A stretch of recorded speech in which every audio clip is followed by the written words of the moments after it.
This guy's resume is amazing. I don't even attempt to do it justice. Ladies and gentlemen, get ready to laugh. It's Dr. Don.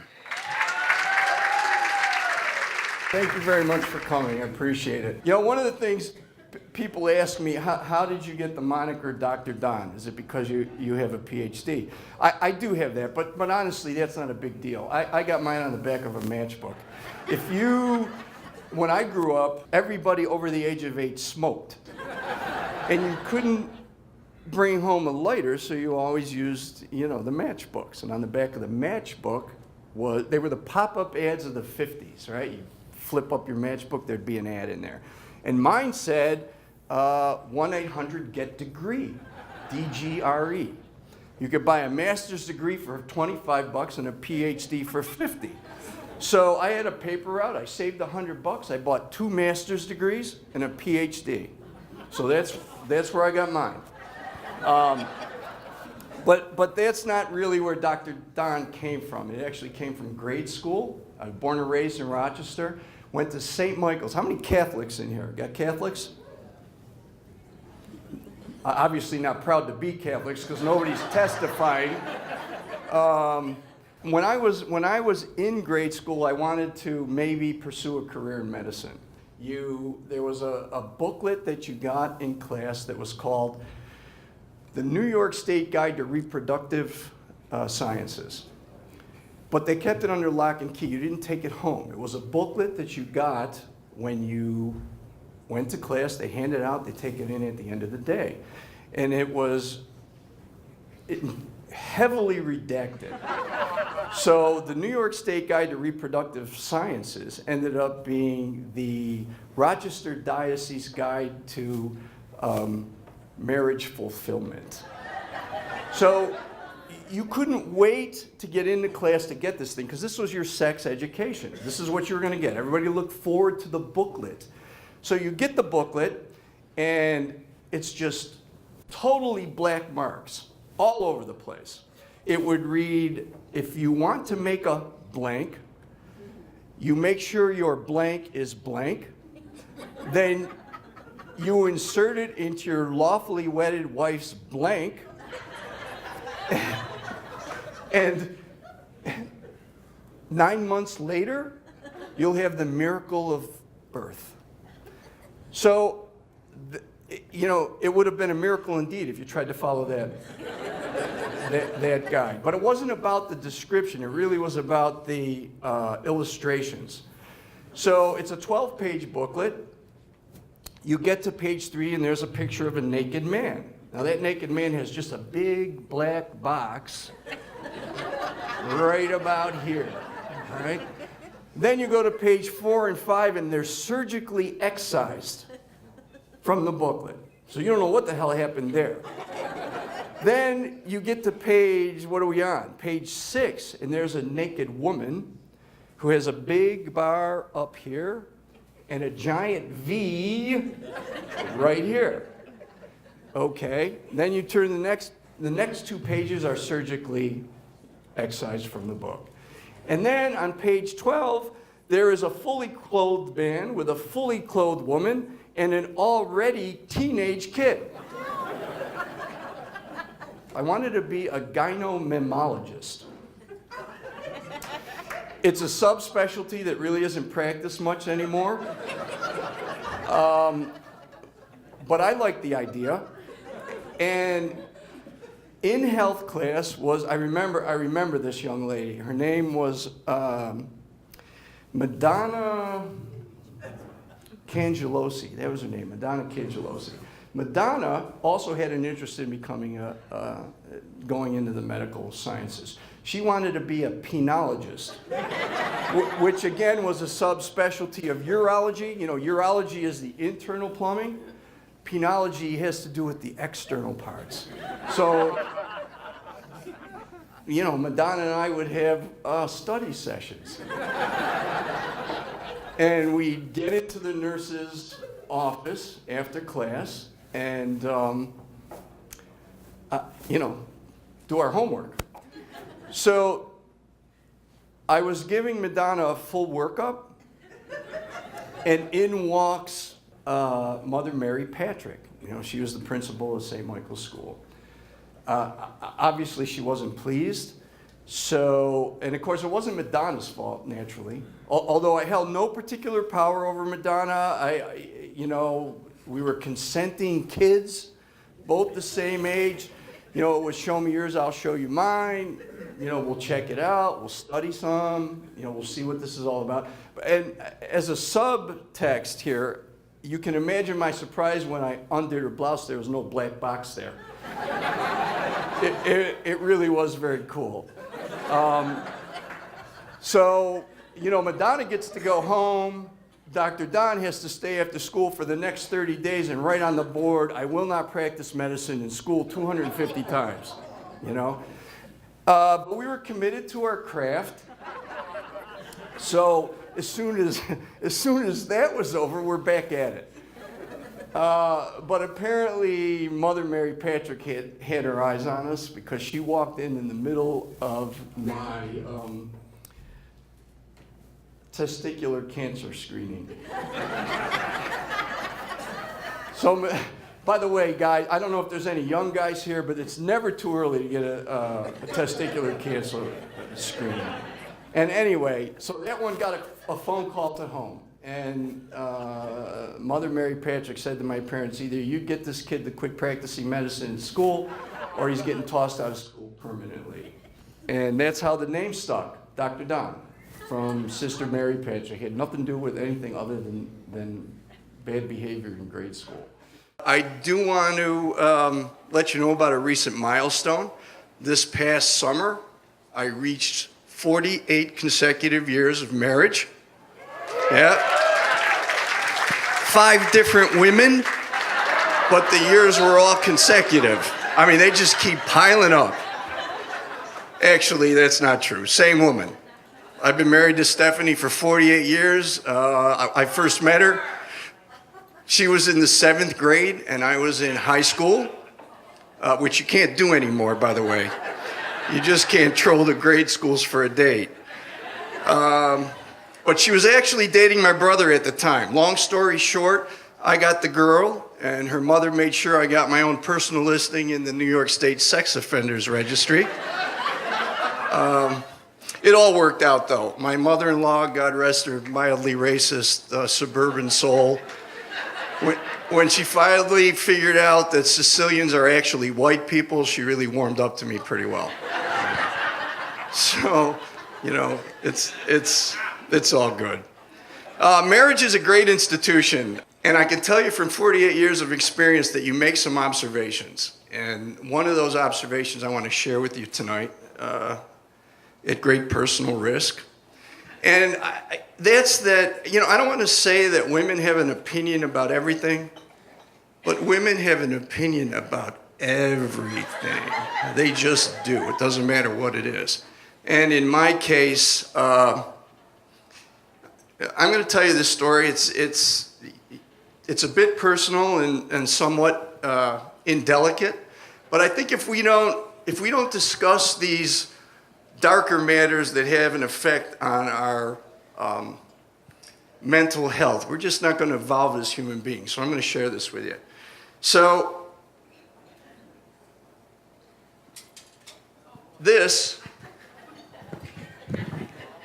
is single-ply toilet paper. I like single-ply toilet paper. I don't like double-ply toilet paper. I don't like triple-ply. I don't like Cloud Soft. I don't like Super Soft. I don't like Super Absorbent. I don't like quilted. You know, it's like wiping your ass with a bedspread.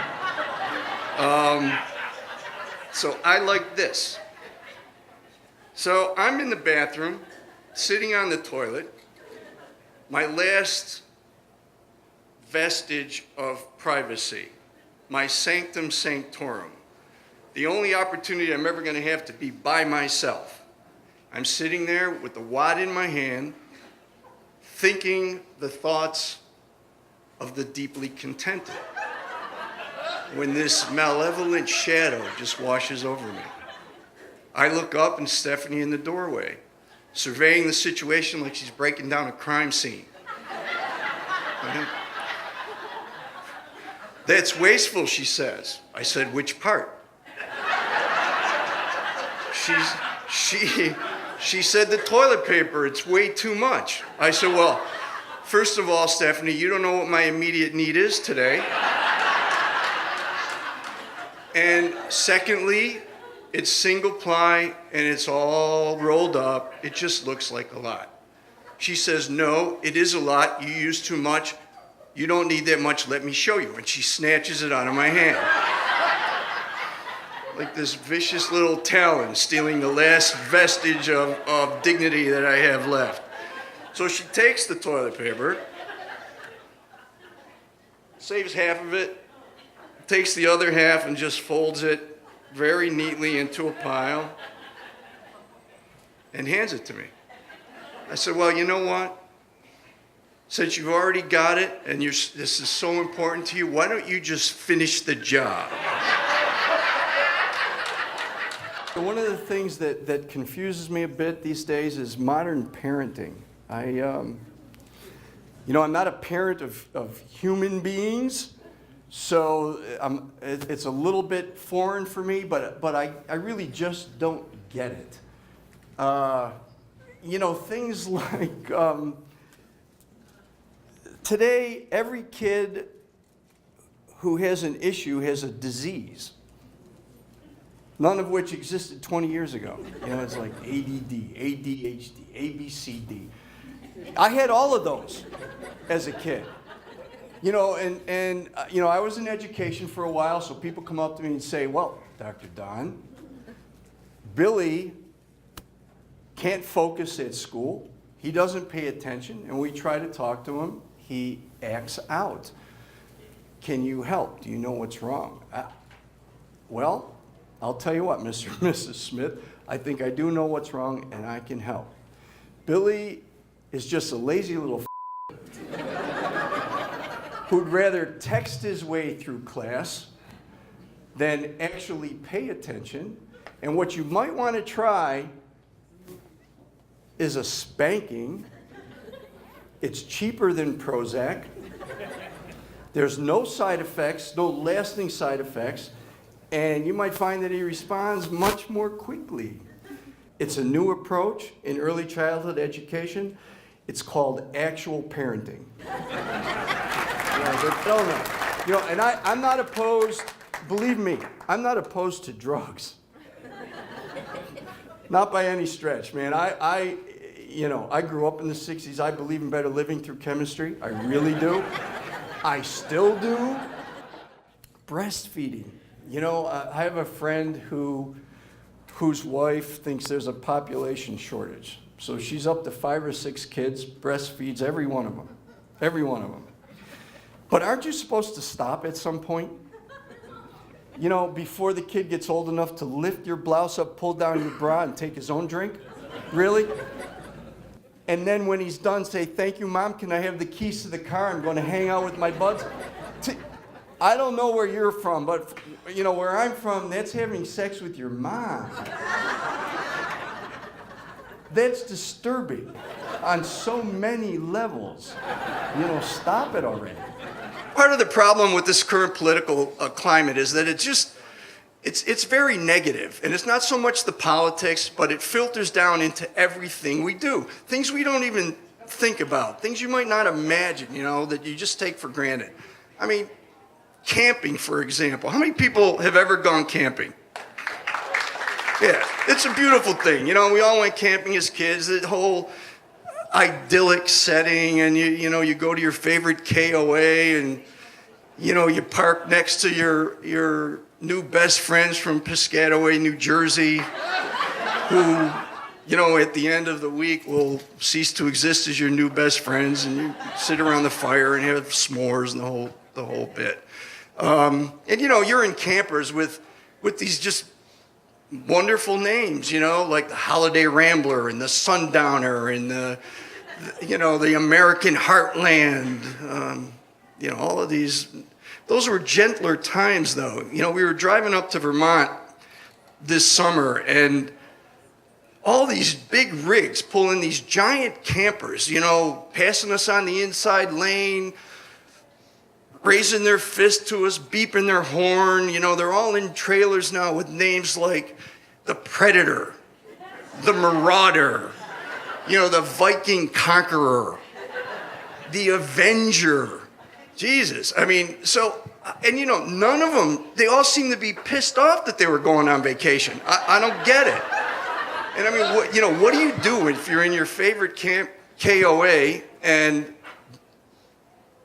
the Predator pulls into the spot next to you? Well, I know what I do. I grab the kids and I put them in the trailer and I don't let them out for the entire week.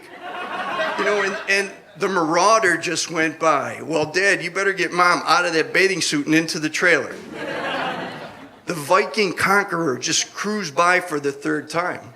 Mom, you better get Dad out of his bathing suit and him into the trailer because the Viking Conquerors were not gender specific. And you know, what's the Avenger doing in town? You know, are they there because they're pissed off about some lukewarm shower last year and they're going to disembowel the management?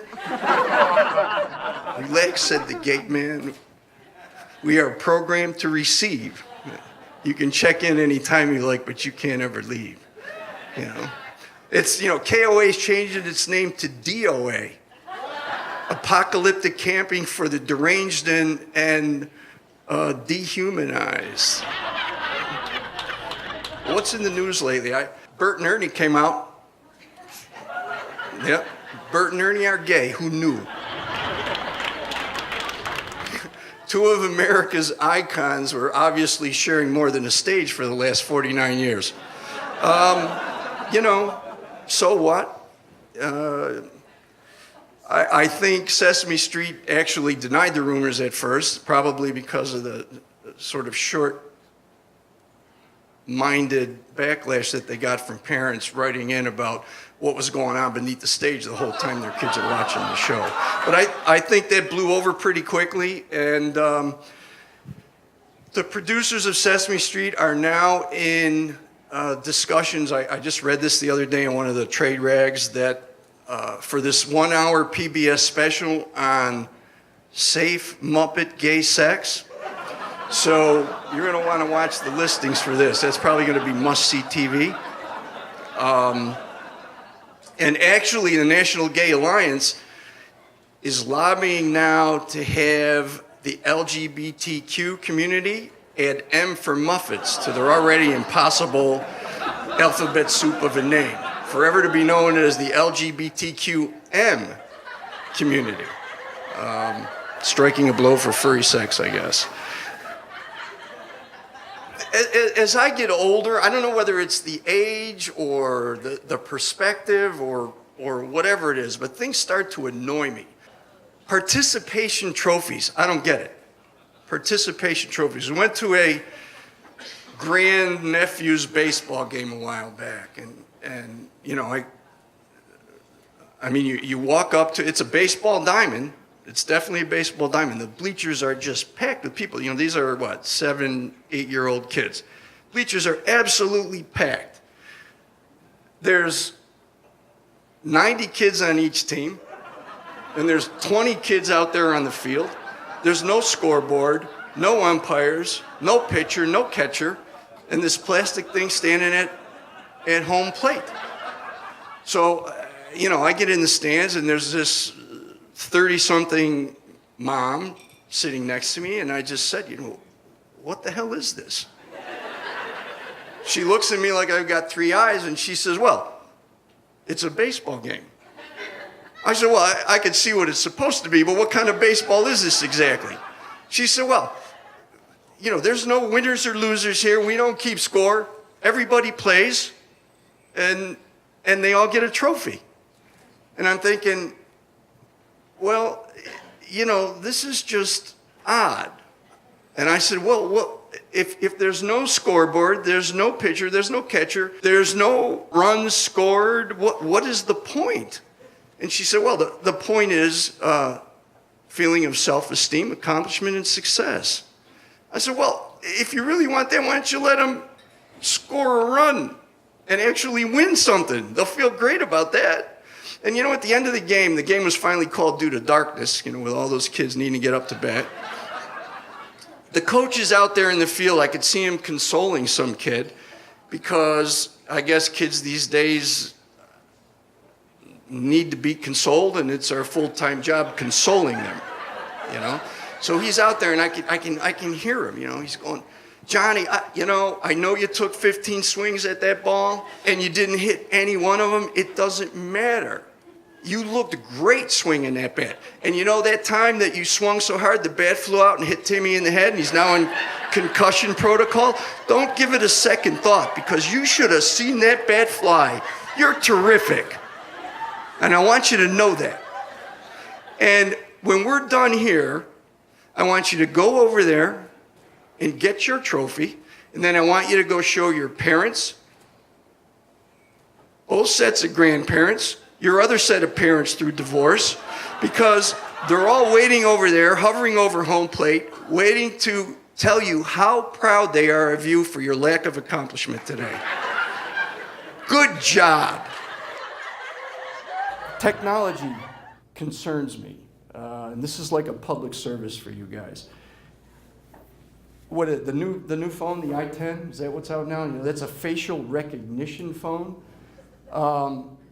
I mean, think about that for a minute. How many times a week does somebody see your face? You go to work, you go to the store, you're on Facebook, for God's sakes. You know, your face is out there thousands of times. So I'm not sure that's the way to go. I have a friend who I went to school with who's an engineer at Verizon.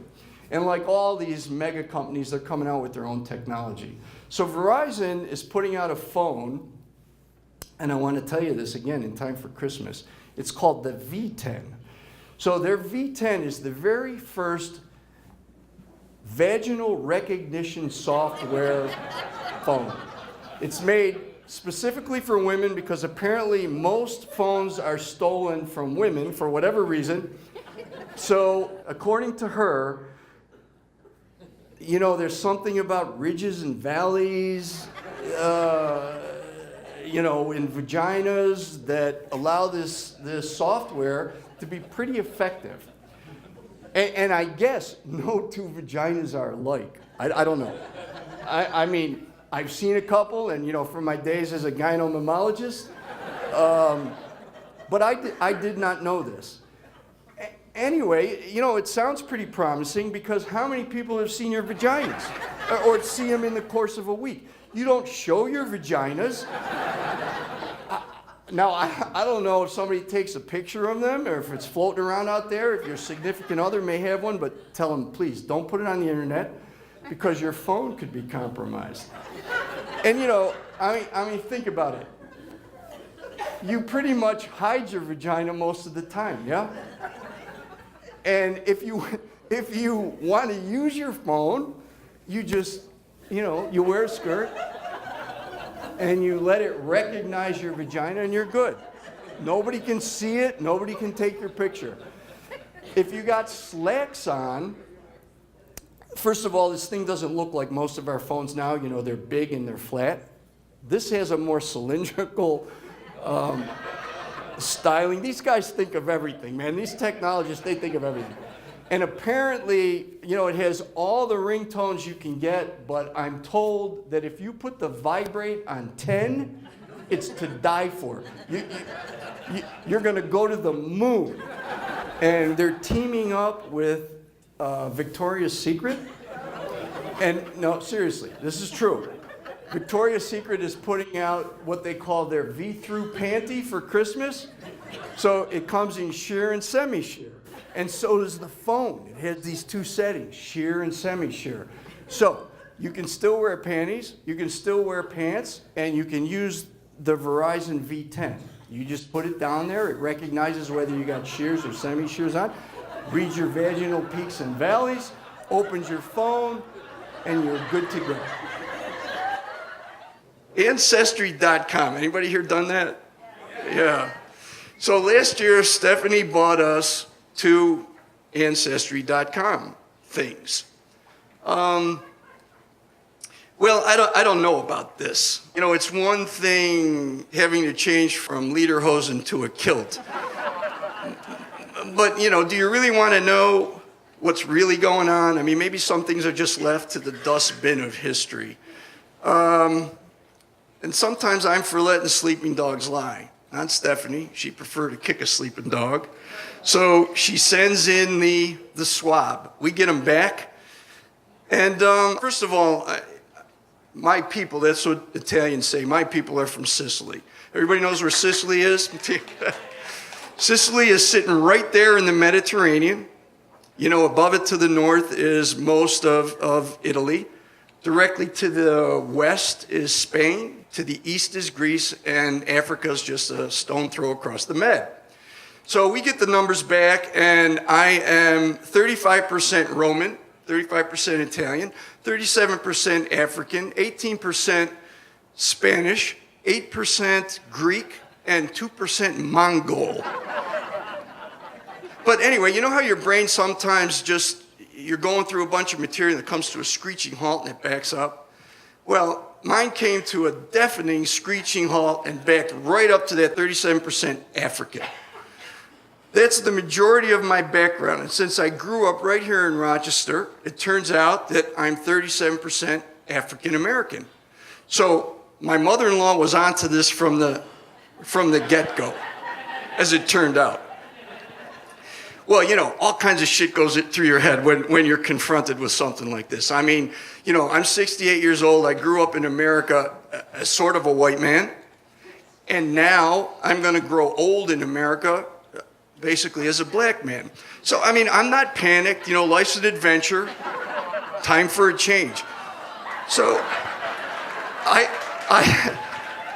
have this good friend who's a proud black man. His name is Norris. So I call Norris, and I tell him, dude, I'm 37% black.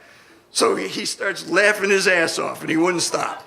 So while he's laughing, you know, you start to think about, man, were there any clues? I mean, was there anything that would have tipped me off to this? Well, then you start finding them. I mean, I own 6 hoodies. I'm a member in good standing of KFC's Frequent Fryer Club. And, you know, Stephanie, I'm sorry, but, you know, honestly, as it turns out, I had never been able to keep my eyes off Beyonce's booty. You know, so, you know, it's all there. And then he stops. Then the questions, when he stops laughing, the questions just start pouring out. Norris, geez, can I don't know, can I wear more bling now? Can I lose my belts so that my pants go down below my ass? Should I sell all my hoodies? You know, and he's laughing and laughing. And I said, can I use the N-word? Boom. Dead silence. He's not laughing anymore. He said, you absolutely cannot, under no circumstances, never, ever use the N-word. I said, why not? You do. And he said, well, you idiot, I'm 100% black. I said, well, can I use it 37% of the time? He said, only if you want to increase the chances of getting the shit kicked out of you on a daily basis 100% of the time. He said, and don't call me again till you can make some sense. Hangs up the phone. And my always supportive wife is sitting right over there staring at me the whole time, like I'm walking upside down on the ceiling with my head turned 180 degrees, spewing green vomit. I said, what? She said, you know, you really are a moron. I'm having you retested. And if you are 37% black, maybe in the meantime, your penis will grow 37%. And that'll be good. So it was kind of a mixed experience with Ancestry.com. Our animal family members, I try not to call them pets, you know, because that just doesn't do them justice, really, you know. But we have 2 rescues that we sometimes love dearly. And, you know, everybody's got a routine with their, in our case, dogs. Stephanie on the sofa, curled up with both of them. These guys don't want to have anything to do with me, really. Nelson is curled up in a ball on one side of her, Blue's on his back, waiting for a belly rub he never gets. And I'm over there in my, my TV chair. Everybody's got one. I'm comfortable and everybody's relaxed. And then the serenity of the evening is interrupted. Stephanie says, honey, Blue's got something on him. What do you mean he's got something on him? What is it? I don't know. It's a black speck, looks like a tick. No, it's not a tick. It's a freckle. No, I think it's a tick. Well, where is it? Well, it's on his dick. He's got a tick on his dick? She starts getting annoyed now. Yeah, come quick. Come quick. Why? I want you to pick it off. So you want me to get up from my chair, come all the way across the room quick to pick an imaginary tick off the dog's dick? She said, God, come on, don't screw around. I said, well, you're sitting right there. Why don't you do it? Well, I don't want to do it. Why? I don't want to touch it. You don't want to touch what? The tick? No, I don't want to touch his dick. Well, why don't you want to touch his dick? Well, because it'll come out and it's all red and angry and slick. Well, Stephanie, I don't want to put too fine a point on this, but it's not going to be the first time you've ever seen a red, angry, slick dick. And she says, you know what, Donald? This is what she calls me when she's really annoyed. Donald, you're just sick. So let me get this straight. I got to get up, run across the room, quick, to pick an imaginary tick off the dog's dick that you won't because it's red, angry, and slick. And I'm sick? And I'll bet you guys think I'm making this up because it rhymes. Well, here's a little bit of harsh reality for you. Welcome to my world. It's an absolutely true story.